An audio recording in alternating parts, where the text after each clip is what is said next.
Assalamu alaikum everyone, how are you doing? Inshallah everything's going well.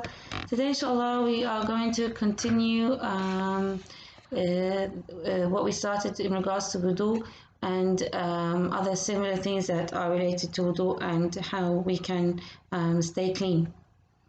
So we're going to talk about the sunnah acts of wudu. We are going to talk about what a ritual bath is, when it's necessary, what the steps to take it are, and the benefits of having a ritual bath.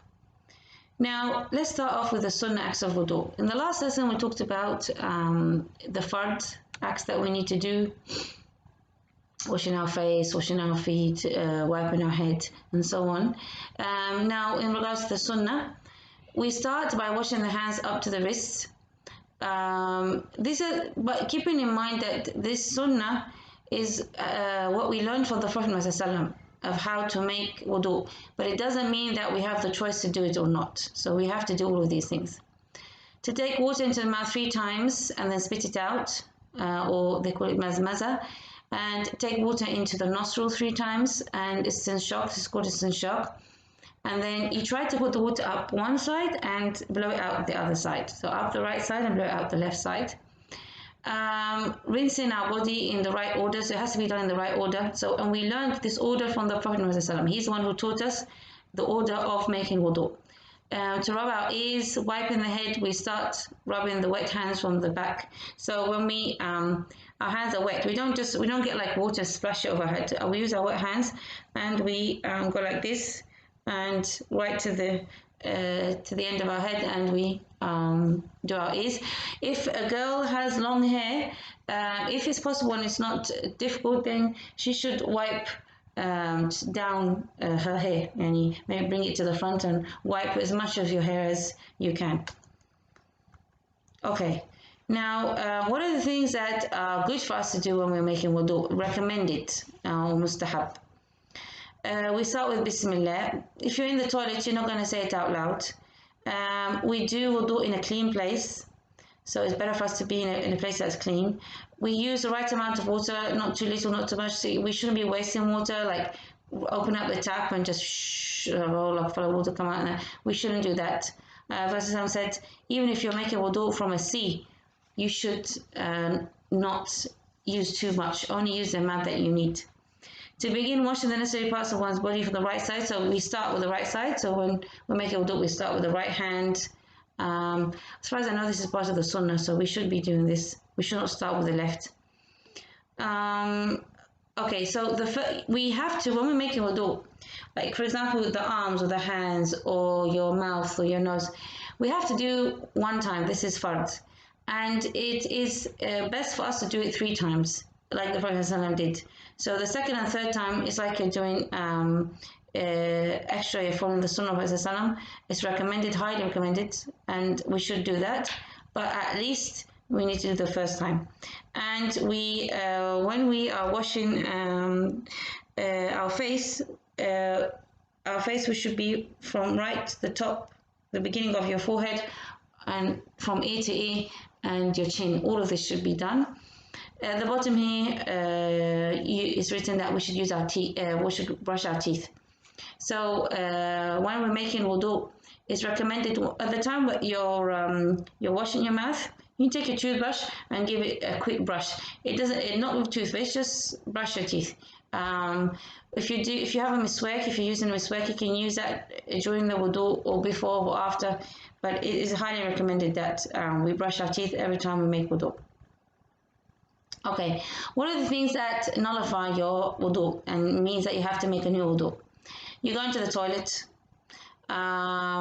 regardless of what which one you're doing in the toilet, number 1 or number 2, but going to the toilet, passing gas, going into heavy sleep. So if you're just like for example, you're sitting in class, which I hope you're not doing this in class, but if you're sitting in class and the teacher's talking, you're just like, and you nod for a bit, and nod off for a bit, and then you wake up again. This is not heavy sleep. Heavy sleep is when you completely lose contact with the outside world, completely asleep. Then when you wake up, you have to renew your wudu. If you faint, like someone loses consciousness, like they fall to the ground, they lose consciousness. If someone loses their mind, so they lose their mental, as if they've gone mad for a bit. Drunk, Obviously, this is definitely one of the kaba'ir. Is hugely haram. Is very haram, yani, to consume alcohol. But if someone becomes drunk, then their wudu is broken. Touching our aura, when we after we reach puberty, touching our aura with nothing in between, yani, like there's no clothes on, so you're touching your body straight on, touching your aura. This nullifies wudu. Touching the opposite sex with desire nullifies wudu. Now, some people think, okay, even if I just touch someone, even if it's by mistake, like you're walking by, a girl's walking by, and you brush past the boy and you touch the boy by mistake, this is your wudu has been nullified. This is not true. This is not the case. Yes, some people do say that, but it's not the authentic opinion. You just have to look at Hajj to know that that would be impossible. People in Hajj the whole time, they're pushing against each other and rubbing against each other and touching against each other. They don't mean it, not done on purpose, but it's so crowded that this happens, and their wudu are not nullified. And if it was, making Hajj would be impossible. So it's only if the touch is done with a desire and on purpose. Okay, let's. This is something from the seerah of the Prophet ﷺ, which is very nice to share. Read it together. One day the Prophet ﷺ was upset, and he, as far as I know, also that he was actually crying, and he was saying, and his companions were asking him, "What is wrong, Ya Rasulullah?" And he said, "I wish I could see my brothers." And the companions they said to him, "Aren't we your brothers? Yani, we your friends, we're companions, yani." But then he said to them, "No, my brothers are the ones that are not born yet, and they are the ones who are going to follow me, even though they have never seen me." And the companions asked him, "How would you know them on Day of Judgment? How are you going to know your followers?"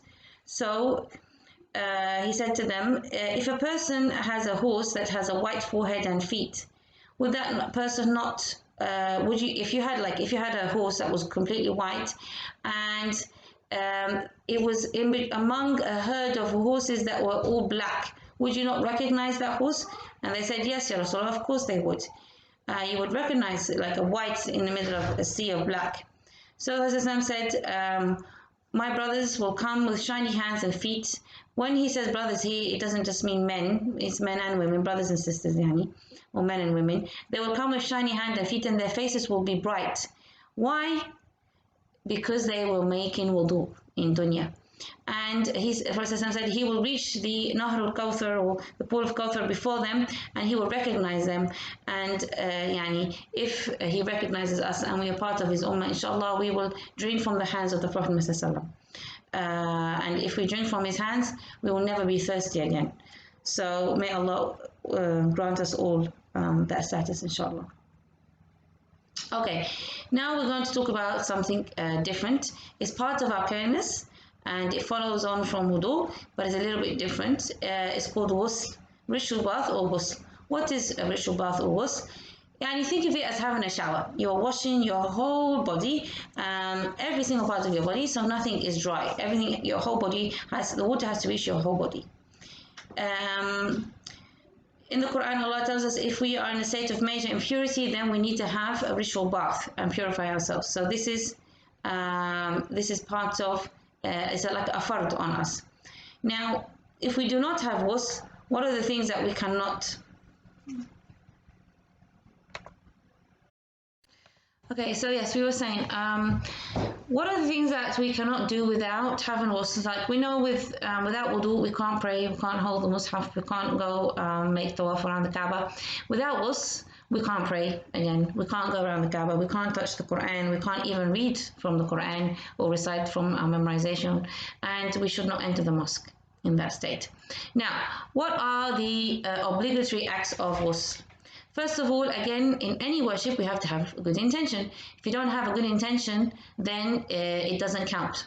So if a non-Muslim, for example, had a shower, but they didn't have an intention that they're making ghusl, there's no one to count as ghusl. Or a Muslim who has a shower and he doesn't mean to have ghusl, then it will not count as ghusl.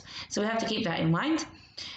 We have to wash all your bodies at the same time, all of our body at the same time. So you're not gonna like start washing your body and then leave the shower and go out and do something else and then come back and wash the other half of your body, and then no, we should be doing it all in the same time. When we're washing, we're not just letting water fall on us. This is in wudu or in ghusl. We have to rub, we have to sort of touch our body and rub and make sure the dirt is coming off. Everything has to be in wudu, in ghusl, sorry. Every part of your body, water has to reach every part of your body. Your hair, between your fingers and your toes, everywhere. Yani there should be no part of your body that hasn't been washed. Everywhere should be wet. Water has to reach all parts. Okay, what are the sunnah things to do in ghusl, the sunnah acts? Wash our hands to the wrists, we wipe our ears in and out. We also wash our mouth as if we're doing with wudu, and we wash our nose the same way we are doing with the wudu. A good thing to do is like, yani, I'm going to go through it in more details, but an easy way to think of ghusl is that you go in, you have a complete shower, you wash every part of your body, and then before you leave the shower, you can make wudu. Yani make a complete wudu. So while you're in the shower, so this will cover anything that needs to be covered. Now, what are the good things or the good acts, virtuous acts that we should do when we're making ghusl? If there's anything any visible impurities on the body, we have to do this anyway. Like if there's any dirt on your body, you have to wash it away. Washing the head, starting with 3 times, washing the right side first and then washing the left side, and not to waste water. Now, keeping in mind that back in the days, they didn't have showers like we did. So they used to have like a tub of water that they would stand in, and maybe like a bucket, and they would take from the bucket and they would start cleaning themselves. So they could do one side first and then one side second. But when you're standing under the shower, really the water's coming down all at the same time. Maybe you could start rubbing the right side first and then doing the left side. But either way, scholars have said either way your ghusl is accepted. Whether it doesn't matter which side you start with. This is all things that it would be good for us to do. Now, when do we have to have ghusl? After relationships between husband and wife, and when women have their menstruation or their period, when their period ends, they have to have ghusl before they can start praying. Also, after a woman gives birth, there's a period of time when there's bleeding, and after the bleeding stops, then she has to have ghusl so she can start praying again. This is at the times that it is wajib, we have to do it. Now, what do we do? How do we make ghusl? As I said, simply, you can have a shower, have the intention, make sure you wash all your body, and make a wudu before you finish or leave, and that's enough. If you want to do it exactly by the sunnah, you're going to start with your hands first, go 3 times up to your wrists, and if you're cleaning anything, if there's any visible impurity, you're going to take it off and clean. Make an intention. When you make an intention, again, the intention is in your heart. You're not going to be saying it out loud, it's in your heart. Then you can make wudu, and then after you made wudu, now you're going to start pouring the water on you, and you're going to start from your head and washing your head, and then you're going to pour the water on your right side and rub the whole of your right side, your right arm, your right leg, everything, and then do your left side and make sure your entire body has been washed with water. Again, if you're in the shower, the water is going to be on you straight away. It says here you can do the wudu before you start the ghusl. Do it. You can, if you want to follow exact sunnah, you can do wudu first. If you want to do it at the end, that's okay. Just keep in mind, it's like a shower. You're having a shower, you're washing every part of your body, and you need the right intention. That's the main thing. Now, while we're making ghusl, again, we shouldn't waste water. Some people like sitting in the shower, they're staying there for like, I don't know, 10 minutes, 20 minutes, half an hour, and they're not even doing anything, just under the water, messing around. We shouldn't be doing that. We shouldn't waste water. It says here also, if we can avoid it, we avoid facing the qibla while naked. Dislike, it's not haram, but dislike, speaking unnecessarily. So when we're in the bathroom, when we're making wudu, when we're making ghusl, when we go to the toilet, we shouldn't really be talking unless we have to. Benefits of taking a ghusl. Now, first of all, taking ghusl is a worship and it is fard, so we have to do it. Now, and it prepares us for our worship. We gain the divine good pleasure. Any worship that you do for the sake of Allah with the right intention, then Allah subhanahu wa ta'ala will reward you and Allah will be happy with you. This is with anything, including ghusl. It's part of your duties, and when you are fulfilling your duties that Allah gave you, you're showing your love towards Allah subhanahu wa ta'ala. Now, because it's a fard and it's an obligation and it's a command from Allah, it's like we're not just washing the physical body, you said also a spiritual side, because you're listening and you're obeying Allah's commands. Making our body energetic. As we know, water, getting in contact with water and washing ourselves always refreshes us. And if you're sleepy, it helps you to wake up again and gives you energy if you feel like you have no energy. This happens, even scientists talk about this, nothing to do with Islam or anything, but they talk about how the human body is regenerated and refreshed. And even some people have used it to heal diseases, getting in contact with water. So that part, it helps us, it helps our skin, it helps our lungs to breathe better, it helps our skin pores to open up and get cleansed from any impurities. So all of this is benefits for us. It protects our physical and psychological health. Again, we know about the physical part, you're staying nice and clean. It also is written here that it discharges electricity in our body and regulates blood circulation. So all of this is helping your physical body. If you're feeling angry or you're feeling stressed out, I don't know if you've tried this or not before, but it does help you to calm down, especially if the water is nice and cool. So it helps us, so that would be helping our mental health as well. It helps you keep you calm. And now we have come to the end of our lesson. If you have any questions, please make sure to send it to me in Google Classroom or to my email, or inshallah in the Zoom session.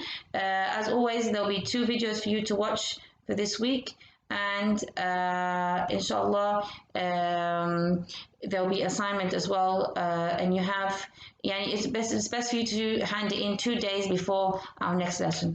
Thank you very much for joining us, and see you next time, inshallah. Assalamu alaikum.